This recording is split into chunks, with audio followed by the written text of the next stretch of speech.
नमस्कार। मैं सुधा सक्सेना। जीवन में सुख और दुख लगे रहते हैं और प्रत्येक व्यक्ति को कभी न कभी प्रतिकूल परिस्थितियों में स्वयं को संयत करके, अपनी इंद्रियों को नियंत्रित करके, क्रोध को रोक करके और अन्य प्रकार से अपनी क्षमताओं को उजागर करके उन समस्याओं का समाधान करना ही पड़ता है। आइए आज आत्म संयम पर ही कुछ चर्चा करते हैं। प्रत्येक व्यक्ति को जीवन में कभी न कभी प्रतिकूल परिस्थितियों का सामना करना पड़ता है। ऐसी स्थितियों में उसकी कड़ी परीक्षा होती है। आत्म संयम की शक्ति जीवन में ऐसी बड़ी से बड़ी बाधाओं से मुक्ति दिलाने में सक्षम होती है। आत्म संयम का अर्थ है स्वयं पर नियंत्रण।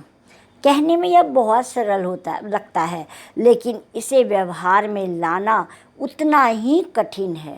आत्म संयम की महत्ता को इसी से समझा जा सकता है कि स्वयं श्री कृष्ण ने गीता में इसके विषय में विस्तार से समझाया है।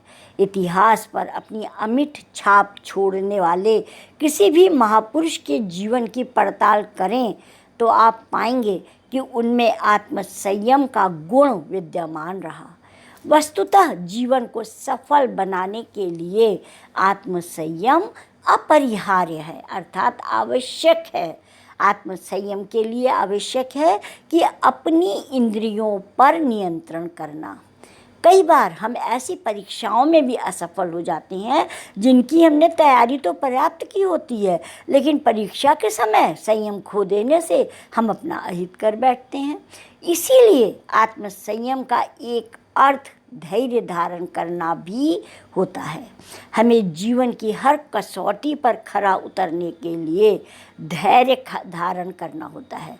कहा भी गया है कि जो धैर्य धारण करता है वह सब कुछ प्राप्त करने में सक्षम होता है। मन आत्म संयम के अभाव में अत्यधिक चंचल हो जाता है और इसी अवस्था में वह अनुचित कार्य की ओर भी उन्मुख होकर पतन की राह पर चला जाता है। यही संयम की भूमिका महत्वपूर्ण हो जाती है। एक मराठी कहावत भी है कि संयम हाच आपला खरा सखा, अर्थात संयम ही हमारा सच्चा साथी है। उत्तम स्वास्थ्य से लेकर सुखी जीवन के सभी सूत्र आत्म संयम में निहित हैं। भोजन का संयम स्वास्थ्य के लिए, तो विचार का संयम आत्मिक संतुष्टि के लिए और आध्यात्मिक उन्नति के लिए आवश्यक है। इसलिए यदि जीवन को सुखी, समृद्ध और सार्थक बनाना है तो संयम को अपना साथी बनाना होगा। संयम का तात्पर्य वास्तव में ये होता है कि जीवन में अनेक प्रकार की इच्छाएं, अनेक प्रकार की कामनाएं उत्पन्न होती हैं।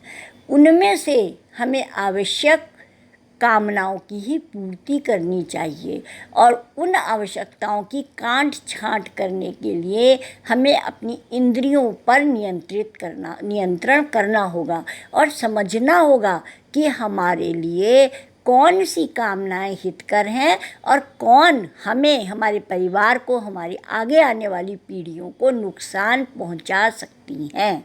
हम उन्हीं कामनाओं की पूर्ति करें जो कि आगे आने वाली पीढ़ी के लिए भी उचित हों।